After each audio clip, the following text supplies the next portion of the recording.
Hello student, welcome to the Chate Group of Education. We are learning today non-textual passages. Question number 4a, it is based on unseen passage.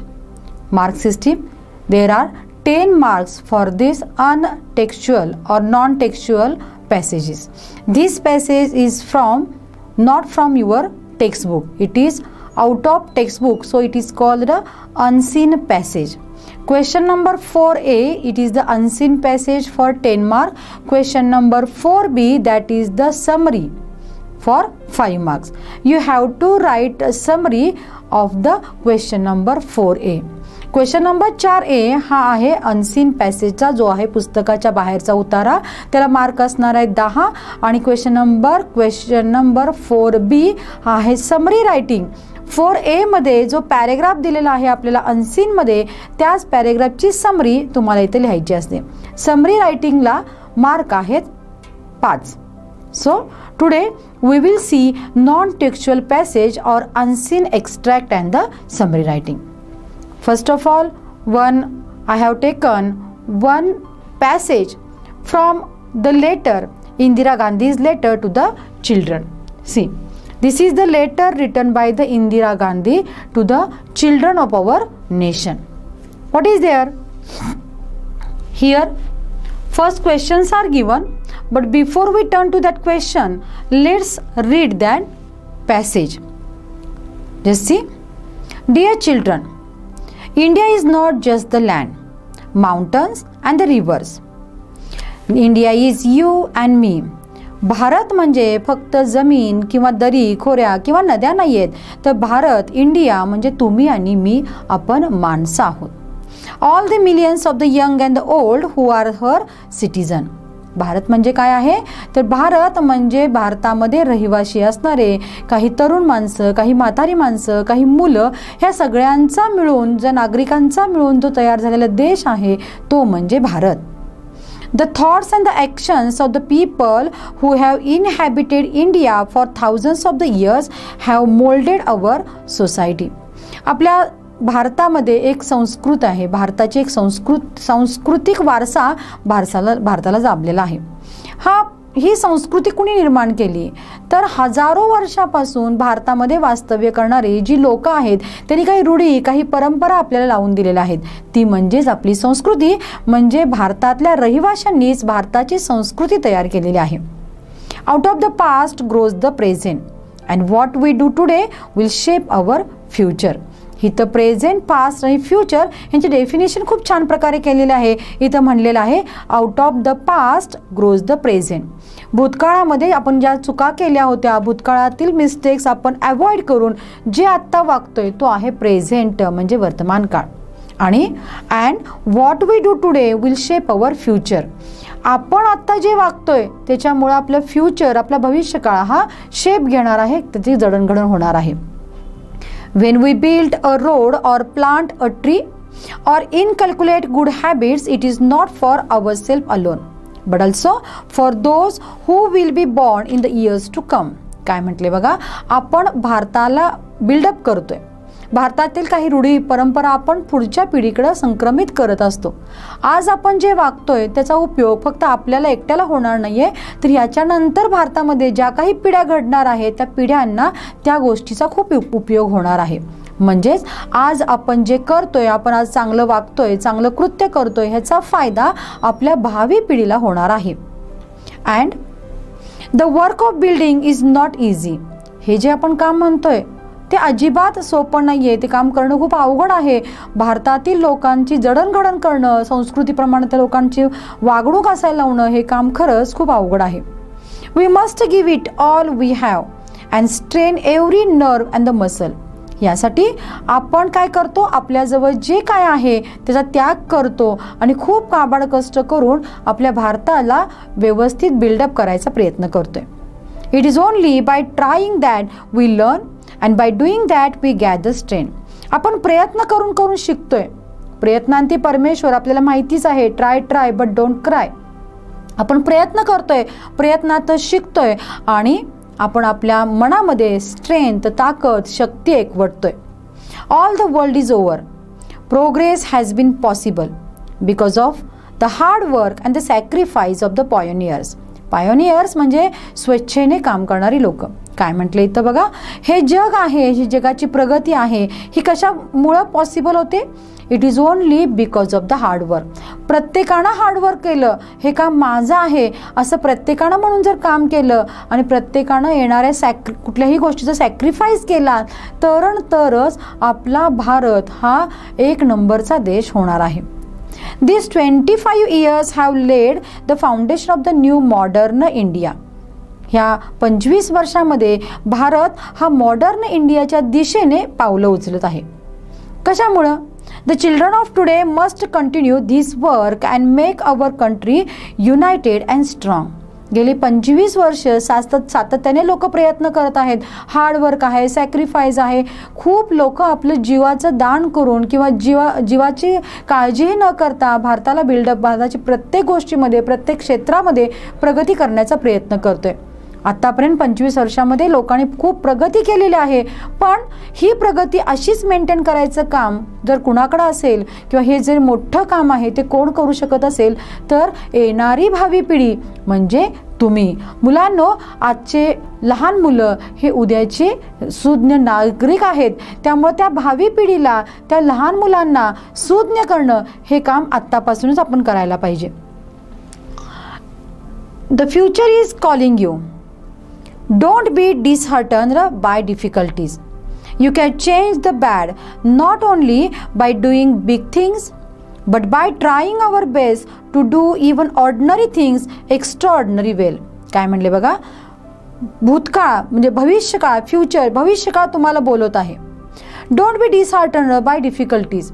आपण हे काम करत असताना आपल्याला खूप काही टेन्शन्स येणार आहेत, खूप काही डिफिकल्टीज असणार आहेत, खूप काही प्रॉब्लेम्स असणार आहेत. पण हे प्रॉब्लेम, हे टेन्शन, हे डिफिकल्टी सगळ्यांना आपण बाजूला सारायचं आहे. सगळ्यांच्यावर आपण ओव्हरकम करायचं आहे, मात करायची आहे आणि आपण पुढं जायचं आहे. You can change the bad not only by doing big things but by trying our best to do even ordinary things extraordinary well. आपण चांगल्याला वाईटाला मारायचं आहे, वाईटाला पराभव करायचा आहे आणि चांगल्यानं ते वाईट जिंकायचं आहे. कुठलीही गोष्ट एक्स्ट्राऑर्डिनरी असते, बरोबर आहे, पण तिला आपण ऑर्डिनरी बनवायचं आहे आणि त्या गोष्टीमध्ये आपण आपलं आधिपत्य निर्माण करायचं आहे. आपला त्याच्यावरती हक्क असायला पाहिजे, आपण त्यामध्ये स्ट्रॉंग असायला पाहिजे. हे सांगितले इंदिरा गांधींनी. हे लेटर लिहिले 16 जानेवारी 1973 मध्ये. 1973 मध्ये 16 जानेवारीला इंदिरा गांधींनी आपल्या देशातल्या मुलांना उद्देशून लिहिलेले हे पत्र आपण आत्ता बघितलं. नाव ह्याच्यावरचे क्वेश्चन 10 मार्काचे क्वेश्चन, जसे क्वेश्चन नंबर 2 बघितले आपण 2A सीन पॅसेज, सेम तसेच क्वेश्चन आपल्याला इथं फॉलो करायचे आहेत. चला तर मग आपण बघूया क्वेश्चन नंबर A1. A1 क्वेश्चन बघा. Complete the sentence by choosing correct words from the passage. आपण पहिल्यांदा पॅसेज वाचला. पॅसेजवरती पहिला क्वेश्चन आहे, complete the sentences by choosing correct words from the passage. दिलेल्या पॅसेजमधले योग्य शब्द आपल्याला गाळलेल्या जागामध्ये लिहायचे आहेत. तुम्हाला 4 प्रश्न सब क्वेश्चन्स असणार आहेत, 4, आणि प्रत्येकाला हाफ मार्क असणार आहे. हा A1 आहे तो 2 मार्काचा असणार आहे. प्रत्येक क्वेश्चन, प्रत्येक सेंटेन्स हा हाफ मार्क कॅरी करतो. नाव question number 1. We learn and gather strength by dash and dash. काय म्हणले बघा, we learn and gather strength by trying and doing. आपण ट्राईंग करायला पाहिजे, ट्राय करायला पाहिजे, आणि कसं आपण फक्त ट्राय करून उपयोग नाही आहे, तर त्याबद्दल आपण कृतीसुद्धा करायला पाहिजे. Second one, our society is molded by dash dash. आपल्या सोसायटी कशामुळे मोल्ड होते, कशामुळे सोसायटीची जडणघडण होते? उत्तर आहे thoughts and the actions of the people in the past. भूतकाळामध्ये भूतकाळातील लोकांचे विचार, भूतकाळातील लोकांचं वागणं ह्याच्यावरती आपलं फ्युचर डिपेंड असतं. The hard work and the sacrifice. Number 3, the hard work and the sacrifice of the pioneer result in. Hard work आणि सॅक्रिफाईस केल्यानंतर त्याचा रिझल्ट काय होणार आहे? 101% the result is in progress. Result हा प्रोग्रेसच असणार आहे. Number 4, Indira Gandhi appeals to children. Indira Gandhi मुलांना म्हणतात not to be dash dash.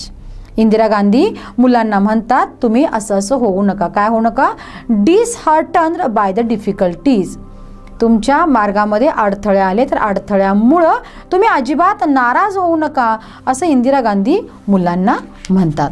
Now C question number A2. Complete the following web. काय दिले बघा वेब मध्ये? Complete the following web.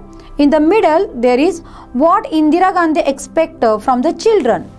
Indira Gandhi मुलांच्याकडून लहान मुलांच्याकडनं काय अपेक्षित करतात? Here 4 options, 4 blocks are given here.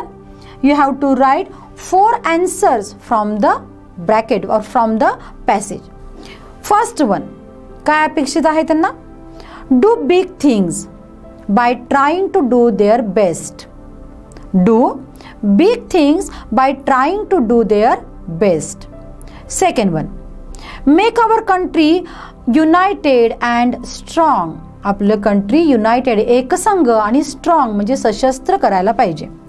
Number 3, do even ordinary things extraordinary well. कुठलीही गोष्ट ऑर्डिनरी असेल, सामान्य असेल तर ती एक्स्ट्राऑर्डिनरी असामान्य स्वरूपामध्ये तुम्ही करायला पाहिजे. साधी गोष्ट आहे पण तिला असामान्याचं रूप तुम्ही द्यायला पाहिजे. आणि the last one, change the bad for the good. वाईट गोष्टीला चांगल्यासाठी बदला. ह्या 4 गोष्टी इंदिरा गांधींना मुलांच्याकडून अपेक्षित आहे. Question number A2. Pick out 2 pairs of antonyms from the passage. What is mean by antonyms? Antonyms means opposite word. You have to find 2 pairs of opposite word only from the passage. Okay. First one, that is the young.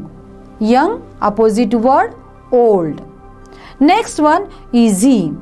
Easy opposite word difficult. Good. I am telling another 2 pairs. Good opposite word bad and present opposite word past. All these pairs are only from the passage. ह्या सगळ्या pair आपल्याला फक्त passage मधूनच find out करायच्या आहेत. Next one, do as directed. The future is calling you. Add a question tag.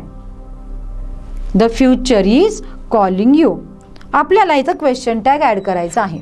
First of all you have to write the given sentence as it is. Instead of that full stop, give their comma. Then pick out helping verb which is here. Pick out that is after that comma. This given sentence is in affirmative form. You have to make negative sentence or negative form of that question tag. Is negative form, isn't. The future, for future we are using it as a pronoun. So the answer of the future is calling you, comma, isn't it? This is the answer. Next one, the work of building is not easy. This sentence is in negative form. Why? Because not is used here. Rewrite as a affirmative form. Given sentence is in a negative form. You have to convert that negative sentence into affirmative. दिलेलं वाक्य नकारार्थी आहे, तुम्हाला त्याचं रूपांतर होकारार्थी मध्ये करायचं आहे. होकारार्थी रूपांतर करताना first of all you have to remove that not and use opposite word of that easy. Opposite word for easy, that is the difficult. So our answer is the work of building is difficult. Next word, that is the number 5 personal response question. In your own words, tell us what children or you should avoid. Tell some examples. मुलांनी किंवा व्यक्तीने कुठल्या गोष्टी avoid करायला पाहिजेत असं आपल्याला विचारलेलं आहे. What is mean by avoid?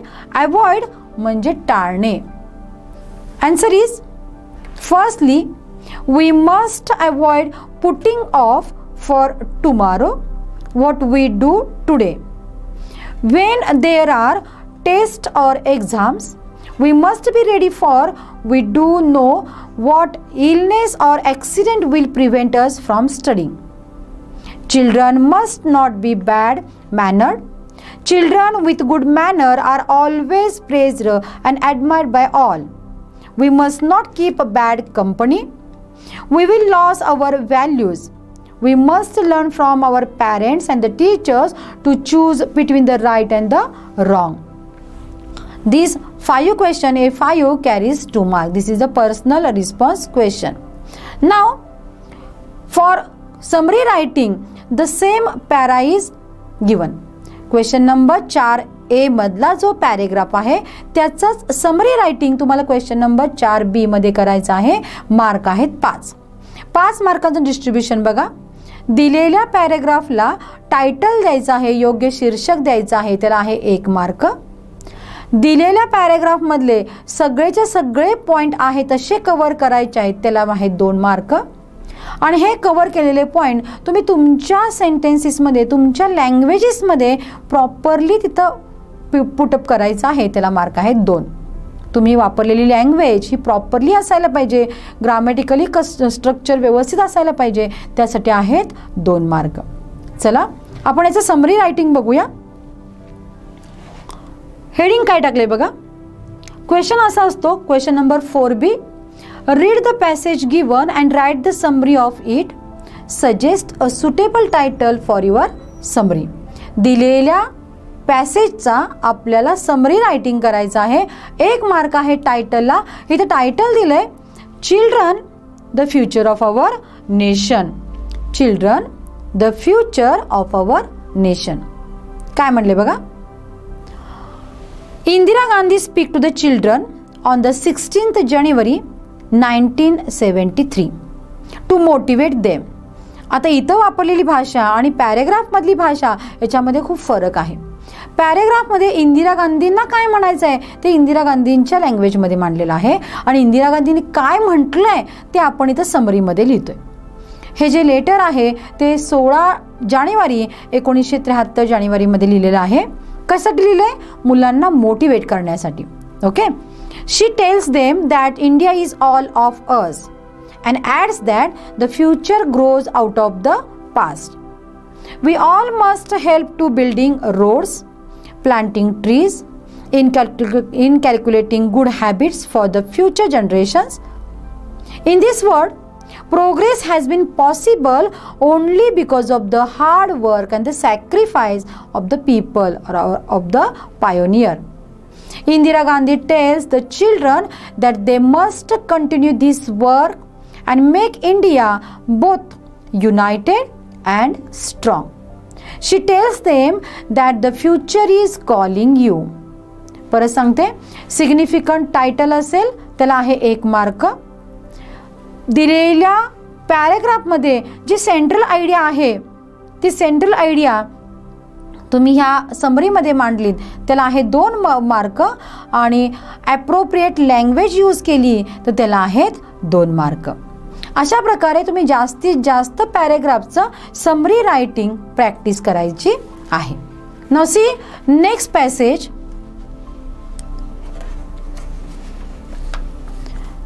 This is the brief review. First of all I am reading this passage. This is a brief review of the career of a woman who nearly 100 years ago opened the eyes of the world to the new science of nursing. जवळजवळ मागच्या 100 वर्षापूर्वी एक स्त्री अशी होऊन गेली ज्या स्त्रीनं सायन्समध्ये नवीन नर्सिंगमधले जे सायन्स आहे त्याच्याकडे लोकांचा बघण्याचा व्ह्यू बदलला. लोकांचे डोळे उघडले. नर्सिंग हे सायन्स कसं आहे त्या व्यक्तीचं त्या मुलगीचं त्या वुमनचं आपल्याला ब्रीफ रिव्ह्यू दिलेला आहे. थोडीशी माहिती दिली. We know her as a Florence Nightingale. आपण तिला फ्लोरेन्स नाइटिंगेल म्हणतो. तिचं नाव फ्लोरेन्स नाइटिंगेल होतं. But to the soldier she was the better known as the angel of the Crimea or simply as the lady of the lamp. पण soldier लोकांसाठी सैनिकांसाठी ती एंजल होती, देवदूत होती, जी लेडी लॅम्प जीवाचा दिवा घेऊन त्यांच्याकडे आली असा तो देवदूत होता. म्हणजे फ्लोरिन नाइटिंगेलने अनेक सोल्जरचे प्राण वाचवले होते. Fluorine Nightingale was born 125 years ago in the Florence, Italy. 125 वर्षापूर्वी फ्लोरेन्स या ठिकाणी म्हणजे इटलीतील फ्लोरेन्स या ठिकाणी ह्या नाइटिंगेलचा जन्म झाला होता. Unlike so many of our pioneers, she was the daughter of wealthy English parents and reared more or less in the luxury. इतर पायोनियर सारखं नव्हतं तिचं, तर ती एका अतिशय श्रीमंत अशा इंग्लिश पॅरेंटची मुलगी होती. As a young woman she became somewhat of a problem of her parents. ज्याला ती मोठी झाली तर तिच्या फॅमिलीमध्ये पॅरेंट्स संदर्भात काही प्रॉब्लेम निर्माण झाले. They saw she was not happy in being just a young lady of a fashion.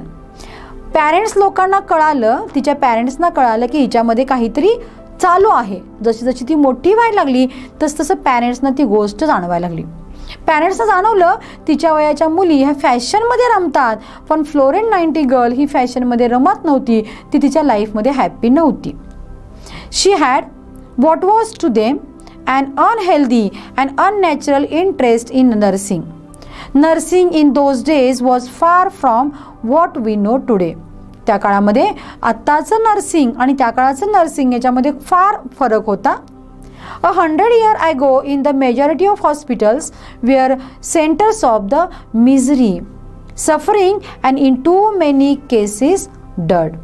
आता हॉस्पिटलमध्ये स्वच्छता असते, पण आधीच्या काळामध्ये हॉस्पिटलमध्ये फक्त वेगवेगळ्या मेनी केसेस असायच्या आणि त्याच्यामध्ये वेगवेगळं डर्ट असायचं किंवा वातावरण तिथलं वेगळं होतं.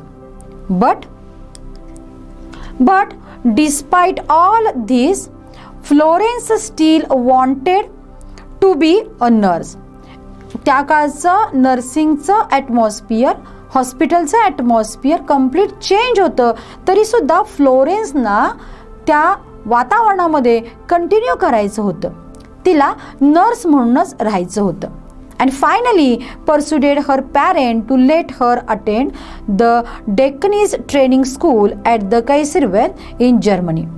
For 2 years, she studied and worked under the rigorous conditions, but instead of being discouraged, she wrote her mother, "This is life. I wish for no other word but this." मुलगीचा खूप अट्टास असल्यामुळं पॅरेंट्सनी तिला नर्सिंगला घातलं. त्यावेळेला ती म्हणाली, तिनं आपल्या आईला पत्र लिहिलं, म्हणाली, "This is the life. I wish for no other word but this." हेच लाईफ मला जगायचं होतं. जगातले कुठलीही गोष्ट मला नको होती, पण मला नर्स व्हायचं होतं. जे आता मी लाईफ जगते तेच लाईफ मला जगायचं होतं. About this time the criminal war between England and the Russia broke out and a vicious battle was fought on the little Black Sea peninsula. काय म्हटले बघा, त्याच दरम्यान ब्रिटिशमध्ये इंग्लंड आणि रशिया यांच्यामध्ये बॅटल सुरू झाली, युद्ध सुरू झाली.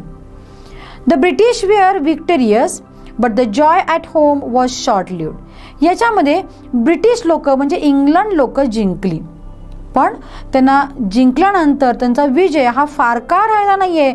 काही वेळातच, काही काळानंतर त्यांच्यावरती पुन्हा वाईट स्थिती निर्माण झाली. Resorts began to filter back to London of the terrific loss of life, not so much on the battlefield but in the military hospital. त्यानंतर मिलिटरीच्या हॉस्पिटलमध्ये खूप सारे सैनिक खचाखच आजारी येऊन पडू लागले. In fact, over 400 out of every 1000 in the hospitals were dying. हजारो माणसापैकी जवळजवळ 400 मिलिटरी लोक किंवा सोल्जर लोक मरू लागले.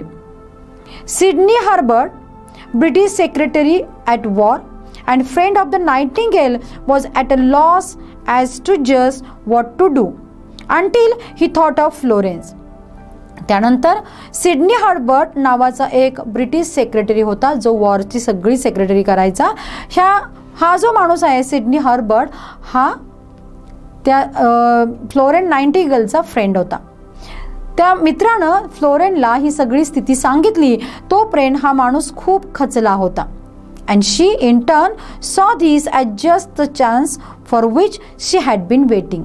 आणि त्यानंतर तिने आपल्या मित्राला मदत करायची ठरवली. ज्या चान्सची, ज्या घटनेची ती आत्तापर्यंत वाट बघत होती, ती घटना तिच्या समोर आली होती. आता ती आपलं तनमन त्याच्यामध्ये ओतून सॅक्रिफाईस करून रुग्णांची सेवा दिवसरात्र करू लागली. So after carefully collecting a large store of supplies, she arrived at the battlefront in the November 1854 with her 38 nurses just after the battle of Balwakau.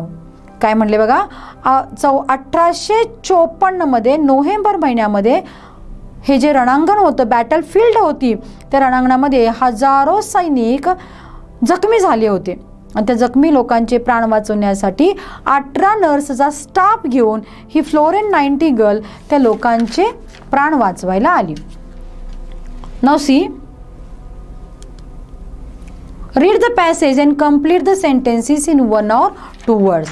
दिलेला पॅसेज वाचायचा आहे आणि वाचून त्यातले ब्रॅकेटमध्ये किंवा जे ब्लॉक्स दिलेत, कंप्लीट द सेंटेन्स, रिकाम्या जागी योग्य उत्तर, योग्य शब्द त्या पॅसेजमधले लिहून बघून शोधायचे आपल्याला.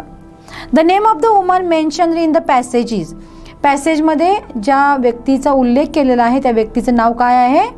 Fluorene Nightingale. The woman mentioned in the passage was born in. ज्या व्यक्तीचा उल्लेख केलेला आहे ती व्यक्ती कधी बॉर्न झाली, कुठं बॉर्न झाली? फ्लोरेन्स, इटलीमध्ये. Okay. The woman mentioned in the passage was not happy in being just a young lady of fashion. Number 4, despite bad conditions of the hospital, the woman wanted to be a nurse. Very good. Now, question number A2. What were the conditions of the hospital 100 years ago? 100 वर्षापूर्वी हॉस्पिटलची conditions कशी होती? 100 years ago, majority of hospitals were center of the misery. Misery लोकांचं ते centre होतं. Suffering and in most of the cases dirt. हे उत्तर आहे पॅरेग्राफ मधून आपण घेतलेलं. Write opposite from the passage. दिलेल्या शब्दाला अपोजिट वर्ड आपल्याला पॅसेज मधून लिहायचा आहे. क्लोज्ड, क्लोज म्हणजे बंद. क्लोजचा अपोजिट शब्द आहे ओपन, पण इथं क्लोज्ड ईडी लागल्यामुळे इथं काय लागणार आहे? ओपनड. लक्षात येत आहे? Next one, that is the sad. सॅडचा अपोजिट वर्ड आहे happy. Next healthy. Healthy, unhealthy. Few. फ्यूचा अपोजिट वर्ड काय आहे? फ्यूचा अपोजिट वर्ड आहे many. Now next question, that is question number A4. Do as directed. She was not happy. She was not happy. Choose the correct options of the question tag. आपल्याला याचा correct option choose करायचा आहे. Was not आहे, दिलेलं वाक्य negative आहे, आपल्याला ते ॲफर्मेटिव्ह करायचं आहे, म्हणजे ॲफर्मेटिव्ह क्वेश्चन टॅग येणार आहे. म्हणजे काय येणार आहे? वॉज. वॉज नंतर काय येणार आहे? Was she question mark. बघूया तो ऑप्शन्स कुठं आहे? Was she question option number B, that is the answer. She studied and worked under rigorous conditions. Use as well as. ज्यावेळेला वाक्यामध्ये आपण ॲज वेल ॲज वापरतो त्यावेळेला दिलेल्या वाक्यामधलं जे कंजक्शन अँड असतं ते अँड रिमूव्ह करायचं आणि अँडच्या ठिकाणी आपल्याला ॲज वेल ॲजचा यूज करायचा आहे. मग वाक्य उत्तर कसं होणार आपलं? She studied as well as worked under rigorous condition. Okay. Next question, personal response question. What do you want to become in your life and why? तुमच्या लाईफमध्ये तुम्हाला काय व्हायचं आहे आणि का? This is the personal response question. Here I write, I would like to become a doctor because I have the desire to cure people of their disease. I cannot see people suffering. I don't mind curing them without taking money from them. This will be something good. I want people to enjoy health, so or therefore I would like to be a doctor. प्रत्येकाचं answer, प्रत्येकाचं उत्तर वेगवेगळं आहे, असू शकतं, कारण this is the personal response question. मगाशी जो आपण पॅरेग्राफ वाचला त्या पॅरेग्राफचं आता समरी रायटिंग करायचं आहे आपल्याला. First of all give the title. What is the title? Title Florence Nightingale a helpful nurse. That will be the title of the summary. ह्या टायटल दिल्यानंतर तुम्हाला 1 मार्क मिळतो. Now see, Florence Nightingale, known as the Angel of the Crema, was born in the Florence, Italy. She lived a luxurious life but was not happy. According to her parents, she had an unhealthy and unnatural interest in the nursing. The most of the hospitals were the centers of the misery, suffering, and the dirt. Florence anyhow joined the Deccanese training school in the Germany and studied very hard. Around that time, the Crimean was fought between England and the Russia. There was terrible loss of lives. 400 out of every 1,000 were dying in the hospital. Sidney Herbert asked Florence to help. She collected a large store of supplies and arrived at the battlefront with her 38 nurses just after the Battle of the Balakao. काय म्हटले बघा, जे central idea आहे त्या दिलेल्या पॅरेग्राफची ती central idea आपण आपल्या शब्दामध्ये मांडायची आहे. समरी रायटिंग करत असताना दिलेली आकडेवारी जर असेल तर आकडेवारी अचूक आहे तशी लिहायची. दिलेल्या पॅरेग्राफमध्ये कोण कोणाला काय म्हटलं असेल, इन्व्हर्टेड कॉमामध्ये सेंटेन्सेस असतील तर ती आपण इन्व्हर्टेड कॉमामध्ये असलेली सेंटेन्स इनडायरेक्ट स्पीचमध्ये करून लिहायची. इन्व्हर्टेड कॉमामध्ये आहेत म्हणजे डायरेक्ट स्पीचमध्ये आहेत, त्याचं कन्व्हर्जन आपण इनडायरेक्ट स्पीचमध्ये करायचं आहे आणि आपण ते लिहायचं आहे. कोटेशन जर दिले असतील तर ते कोटेशन आपण आपल्या भाषेमध्ये कन्व्हर्ट करायचे आहेत. आहे तसे कोटेशन, आहे तसे इन्व्हर्टेड कॉमाची वाक्य आपण अजिबात कॉपी डाऊन करायची नाहीयेत. अशा प्रकारे तुम्ही समरी रायटिंग करू शकता. ओके, आपण आता इथं थांबूया. थँक्यू.